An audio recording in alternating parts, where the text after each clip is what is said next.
तो दोस्तों Indus tower ने अपने क्वार्टर वन के नंबर को डिस्क्लोज कर दिया है। तो चलिए देखते हैं क्या है क्वार्टर वन के नंबर्स के अंदर। लेकिन उससे पहले मैं बता दूं, कंपनी की बोर्ड मीटिंग आज कंपनी के बाईबैक को लेके भी थी। जी हाँ, कंपनी के बाईबैक को लेके भी थी और कंपनी के बाईबैक की कुछ डिटेल है वो मैं आपके साथ डिस्क्लोज करना चाहूँगा। पहले तो कंपनी ने ये बताया कि टेंडर ऑफर के थ्रू कंपनी बाईबैक करने जा रही है, यानी कि आपको अप्लाई करना पड़ेगा। अगर आपको इस बाईबैक का फ़ायदा उठाना है तो बाईबैक का जो साइज़ रहने वाला है लगभग होने जा रहा है 5.6 करोड़ शेयर, 5.5 करोड़ के शेयर के आसपास कंपनी बाईबैक करने जा रही है।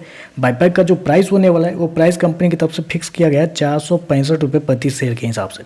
तो याद रखिए 465 रुपये प्रति शेयर के हिसाब से कंपनी बाईबैक करने जा रही है। और बाईबैक का जो रिकॉर्ड डेट होने वाला है वो होने वाला है 9 अगस्त 2024। तो याद रखिए 9 अगस्त 2024 है कंपनी के बाईबैक का रिकॉर्ड डेट।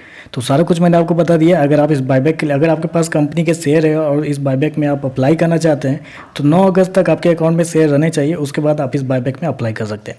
चलिए कंपनी का नंबर देख लेते हैं। डाटा मिलियंस में मैं आपको क्रोर्स बता रहा हूँ। तो देखिए पिछले क्वार्टर में कंपनी ने 7,193 करोड़ के आसपास का रेवेन्यू जनरेट किया था ऑपरेशन के थ्रू। पिछले साल 7,075 करोड़, जबकि अभी देखें तो कंपनी का रेवेन्यू 7,383 करोड़ के आसपास आपको देखने को मिल रहा है। तो साल दर साल देखें तो साल दर साल कंपनी के रेवेन्यू के अंदर लगभग बोल सकते हैं 3% के आसपास की तेजी आपको देखने को मिले। ज़्यादा बड़ी तेजी नहीं है, लगभग 3% के आसपास की तेजी आपको देखने को मिले। 3 से 4% के आसपास की तेजी आपको देखने को मिले। वहीं अगर क्वार्टर जाते हैं तो क्वार्टर भी कंपनी के रेवेन्यू के अंदर लगभग 3% के आसपास की तेजी। तो क्वार्टर 3% और साल दर साल 4% के आसपास की तेजी आपको देखने को मिल रही है। जबकि मैं आपको बताना चाहूँगा कंपनी ने शो कितना किया है 7,383 करोड़ का रेवेन्यू, जबकि मार्केट का अनुमान था कि इस क्वार्टर में कंपनी का जो रेवेन्यू है वो 7,520 करोड़ के आसपास आता हुआ देखने को। तो मार्केट का अनुमान से देखें तो हल्का सा कम आपको देखने को मिल रहा है।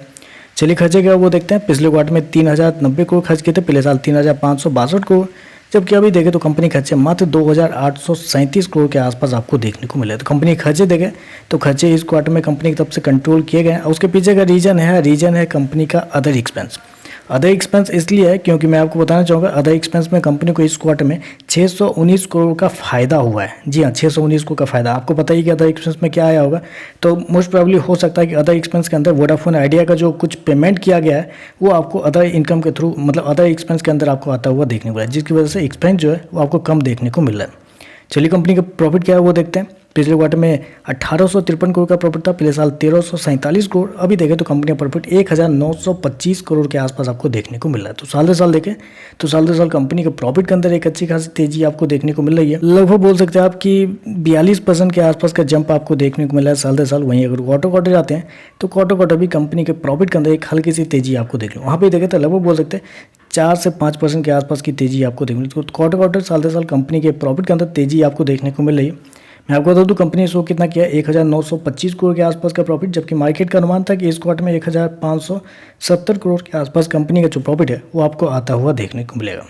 चलिए कंपनी के नेट ईपीएस क्या है वो देख लेते हैं। पिछले क्वार्टर में कंपनी का ईपीएस 6.88 के आसपास, पिछले साल 5 रुपये, अभी देखें तो 7.15 रुपये के आसपास आपको देखने को मिल रहा है। तो ओवरऑल अगर देखा जाए तो नंबर ठीक है, मतलब एवरेज टाइप के आप नंबर कर सकते हैं, इनलाइन नंबर आप कर सकते हैं। लेकिन बेसिकली आपको पता है कि शेयर बहुत अच्छे लेवल पर आपको ट्रेड करता हुआ देखने को मिला। ऊपर से कंपनी का बायबैक भी है जो 465 रुपये पे कंपनी ने फिक्स किया है। तो हो सकता है कि यहाँ से गिरावट का तो चांस बिल्कुल नहीं है, क्योंकि बायबैक जितना, मतलब जिसके उसके बीच में जितना गैप हो उतना रिटेल इन्वेस्टर के लिए फ़ायदेमंद होगा। तो ऐसे में शेयर ऊपर और नीचे बिल्कुल, मुझे लगता है कि बहुत कम चांसेस होंगे शेयर के लिए ऊपर जाना है, ये शेयर के लिए नीचे गिरना, क्योंकि जो बायबैक आता है उसके बाद शेयर ऑलमोस्ट मतलब रुक जाता है। एक तरह से देखें तो अक्सर देखा जाता है कि शेयर रुक जाता है, जहाँ पे है वहीं पे 5% ऊपर या 5% नीचे में घूमते रहता है। तो देखते हैं इस नंबर के बाद मार्केट कैसे ऐड करेगा। बायबैक भी कंपनी की तरफ से जो आया है मैंने आपको क्लियरली बता दिया जो कंपनी की तरफ से इन्फॉर्मेशन प्रोवाइड की गई है। तो चलिए बस आज के लिए बस इतना है। वीडियो पसंद आए तो लाइक कीजिएगा, साथ में साथ चैनल को सब्सक्राइब जो कीजिएगा। धन्यवाद।